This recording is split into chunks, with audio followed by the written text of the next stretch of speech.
Assalamualaikum warahmatullahi wabarakatuh. Selamat ketemu kembali kita pada channel Inovasi Tani. Pada kali ini kita mengunjungi usaha pertanian organik di lereng Gunung Gompong, Kecamatan Gunung Talang, Kabupaten Solok. Wilayah ini sangat sesuai untuk tanaman hortikultura. Salah seorang pelaku usaha tanaman organik yang juga melakukan pembinaan untuk petani organik akan kita kunjungi untuk berbincang-bincang dengan kegiatan usaha tanaman organik. Mari kita ikuti.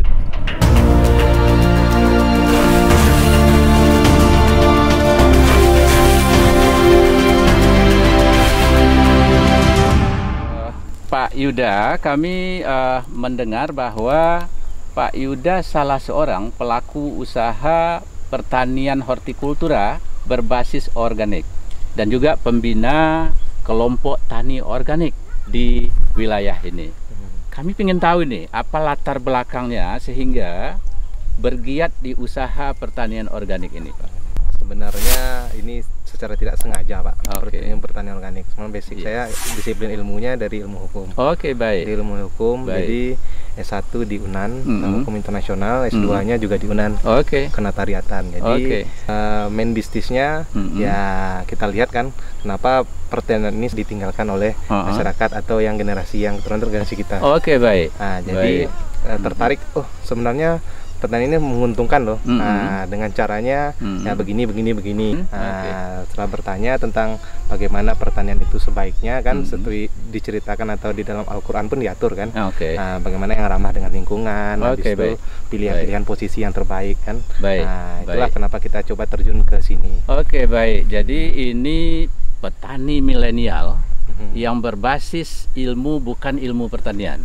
Seorang notariat bergerak dalam usaha tani, dan pertaniannya pun adalah pertanian organik yang tidak banyak dilakukan oleh petani biasa.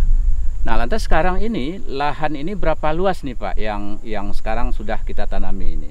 Ini ada 1,5 hektar keseluruhan, Pak. 1,5 hektar. Kita bagi dalam 4 tahap. 4 hektar hortikultura, 4 hektar tanaman penyegar, ini buah, sama tanaman komoditi atsiri lah yang lainnya. Baik. Kami lihat ini yang sangat menarik, ada tanaman stroberi.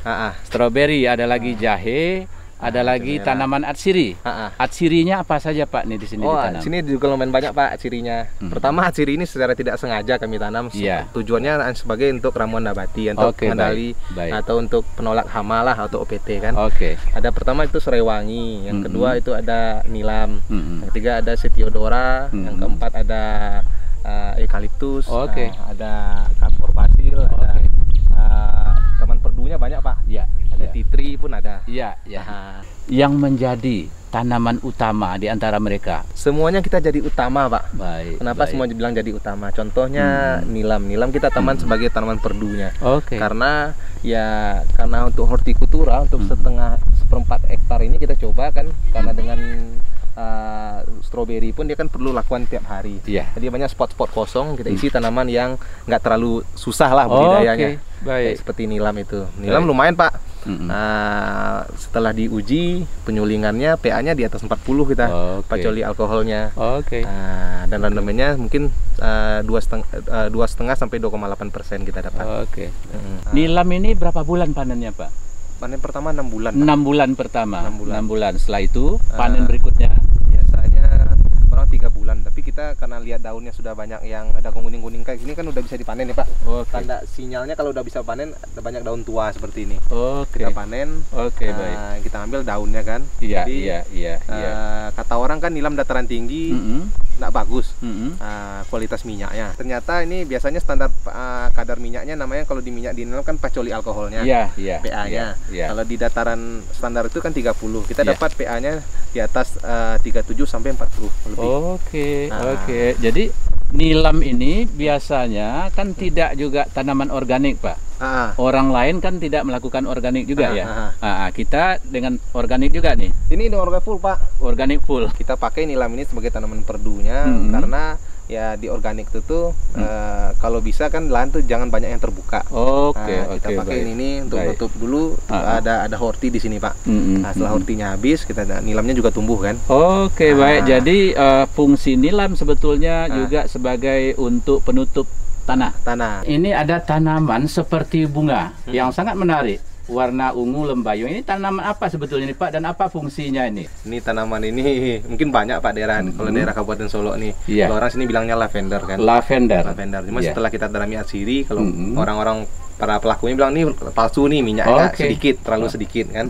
Kita tanam ini sebagai refugia. Refugia itu apa maksudnya itu Pak? Refugia itu tanaman sebagai penolak ataupun tempat bermainnya OPT tadi Pak. Jadi ini sengaja kita kasih batas di sini. Kenapa? Karena ya sebelum dia masuk ke stroberi kan, batasnya ini stroberi Pak. Kalau di sini, ya lebih suka bermain di sini. Contohnya ini nih Pak, terbang dia.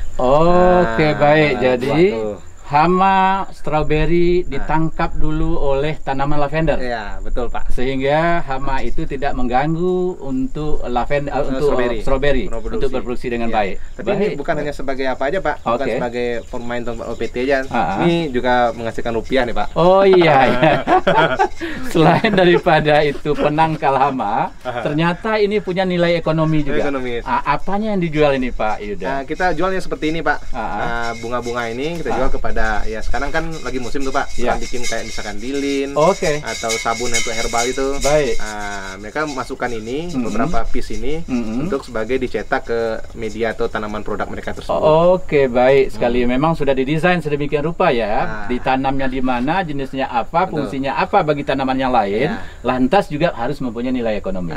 Itu Pak. Baik. Itulah beda. Kalau refugia, dia ada sebagai buffer zone satu, barir satu Pak. Kalau ini kita pakai buffer zone. Kalau buffer zone dia bisa menghasilkan nilai tambah. Kalau barrier dia hanya sekedar untuk pembatas atau pagar saja. Baik. Nah, yang ini tanamannya apa namanya ini Pak? Ini kalau di sini ekor kuda namanya Pak. Ekor kuda, nama lokalnya. Fungsinya untuk apa ini?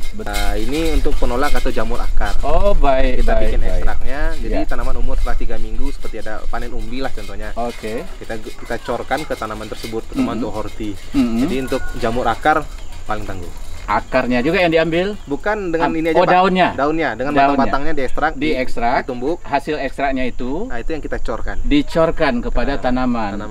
Penangkal jamur akar bagi tanaman. Ampasnya tadi itu Pak, kita pakai untuk di sela-selanya jadi sela tanaman tadi itu. Kalau yang merah-merah ini seperti bunga saja ini fungsinya? Ini sebagai penarik Pak. Penarik serangga yang bisa untuk pembuahan. Karena stroberi itu contohnya tuh. Kan dia butuh penyerbukan tuh Pak. Ada serangga kah yang untuk bisa memindahkan serbuk sari ke apanya tuh kan. Kita butuh serangga untuk penyerbukan stroberi.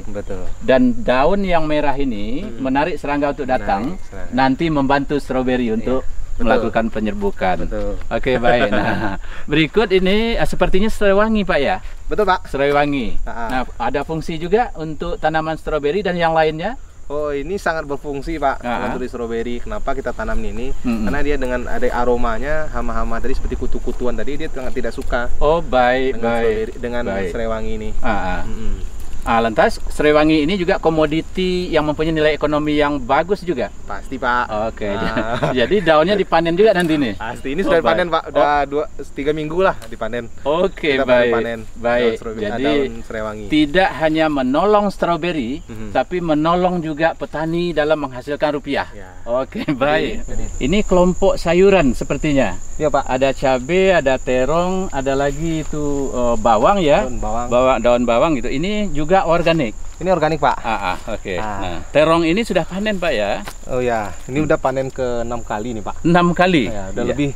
Yang untuk 80 batang nih udah 100 kilo lebih nih Pak. Kalau kita bandingkan harga terong organik ini dibandingkan dengan yang biasa ditanam petani, si konsumen bisa enggak memberikan harga yang lebih baik pada kita nih? Pasti Pak, karena di organik itu dia dimakan fresh pun bisa Pak, dia manis. Baik. Apalagi kalau misalkan ditumis kan, kalau orang Padang kan biasanya digoreng tuh terongnya. Dia lebih manis. Sudah tuh karena dia organik tentu dia aman untuk dikonsumsi untuk kesehatan kan, karena residu kimianya juga sangat di bawah ambang batas. Ini kalau dari perbandingan, kalau harga terong kan biasa fluktuatif Pak. Kita ngambil harga terstabil aja lah, 4.000 sampai 5.000 per kilo yang konvensional. Yang konvensional. Kita bisa menjual sekitar 8 sampai 9.000 per kilo. 8 sampai 9.000. Lebih kurang 80% lebih mahal. Harganya dibandingkan dengan terong yang ditanam dengan pola konvensional, jadi pola yang biasa. Ini pun khas polikultur Pak. Sebelum terong ini berbuah, kita ada tanam misalkan ada selada, ada daun bawang. Ini selada udah panen Pak, selada merah sudah panen. Ini ada cabai kan, kita tanam. Ini rawit, ini cabai keriting kan. Jadi pada lahan yang sama ini ada sejumlah komoditi yang bisa dipanen, yang bergantian. Baik. Nah, yang sebelah kanan kita lihat nih seperti bunga-bungaan. Seperti bunga gitu. Pak. Ini fungsinya apa nih Pak dalam pertanian organik? Ini ya sebenarnya ini sebagai refugia Pak. Refugia juga. Kalau hama itu kan kita kasih jatah preman. Baik. Dia tidak dibunuh tapi dikendalikan. Baik. Jadi prinsipnya demikian. Hama juga mau makan. Untuk itu disediakan juga makanannya gitu. Sehingga dia tidak mengganggu tanaman utama kita. Betul. Ini kita juga banyak Pak pembelajaran dari mentor-mentor kan. Kayak kita tanam bunga matahari. Ini bunga matahari ya? Bunga matahari. Ini sudah mau akan berbunga nih Pak. Jadi bunga matahari ini kenapa kita tanam? Ya hama-hama yang suka daun-daunnya kasar kan. Dia makan ini. Ini contohnya Pak. Makanya daunnya tidak akan pernah bagus. Ya. Jadi hama yang sebetulnya menyerang tanaman utama kita, dia menyerang tanaman ini bunga matahari. Baik. Ini Eucalyptus sitiodora Pak. Eucalyptus sitiodora. Jadi ini kalau di Serewangi kan kita ambil juga kandungan minyak atsirinya itu citronellanya. Dia rata-rata kan sekitar 40 yang ambil standarnya.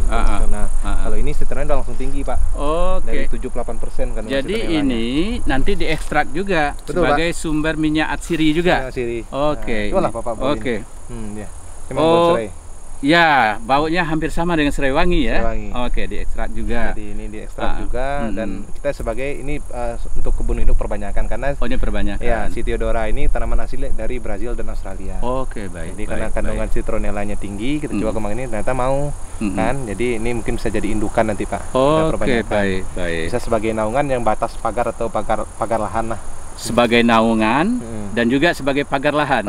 Sekaligus sebagai komoditi yang punya nilai ekonomi. Betul Pak. Baik. Pak, ujung-ujungnya duit. Bisnis pertanian tentu itu.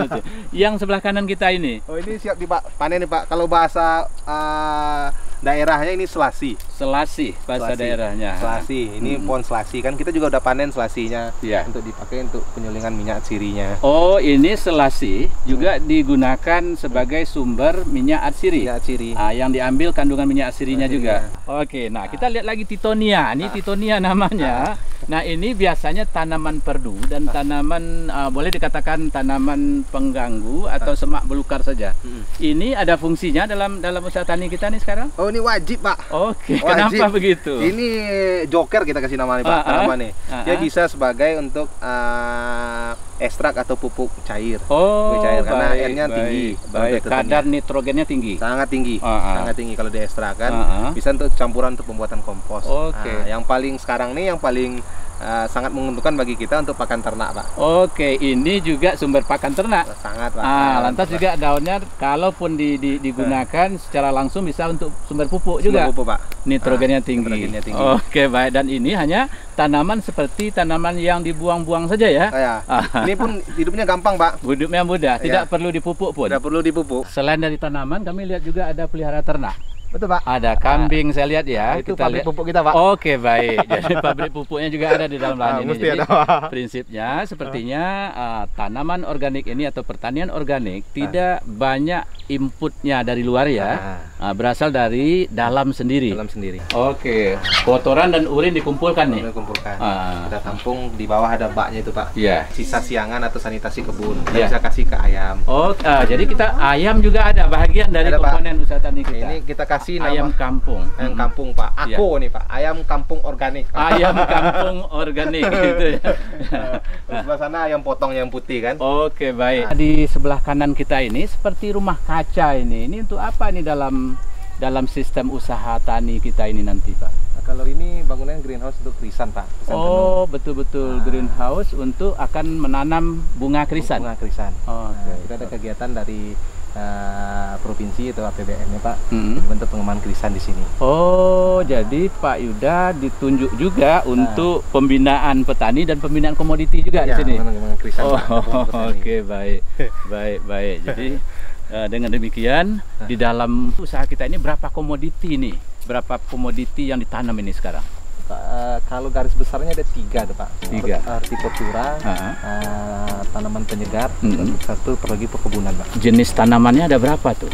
Lebih 40, Pak. Lebih 40 jenis tanaman. Semua jenis itu saling mendukung satu dengan yang lain. Alhamdulillah. Oke, baik. Terima kasih. Saudara, pertanian organik akan menghasilkan sumber makanan yang lebih sehat kepada konsumennya. Oleh sebab itu, konsumen rela untuk membeli lebih mahal dibandingkan dengan hasil pertanian konvensional. Selain itu, input produksi tidak tergantung ke pihak luar. Pertanian organik tidak menggunakan pestisida, herbisida, ataupun fungisida untuk hama, penyakit tanaman. Tanaman yang polikultur satu dengan yang lainnya saling membantu. Ada tanaman yang berfungsi menangkap hama, ada tanaman yang berfungsi penghalang hama, dan ada tanaman yang berfungsi untuk menyuburkan tanaman lain atau sebagai pupuk. Selain itu, ternak salah satu komponen yang tidak bisa ditinggalkan. Ternak memberikan pupuk melalui urin dan fesesnya, dan dari limbah tanaman menjadi pakan dari ternak. Melihat kondisi demikian, biaya produksi usaha tanaman organik ternyata jauh lebih rendah dibandingkan dengan tanaman konvensional. Dan demikian, ternyata memang penghasilan petani tanaman organik bisa lebih tinggi dibandingkan dengan petani konvensional. Sampai ketemu pada inovasi usaha tani lainnya, dan dengan inovasi diharapkan petani lebih sejahtera.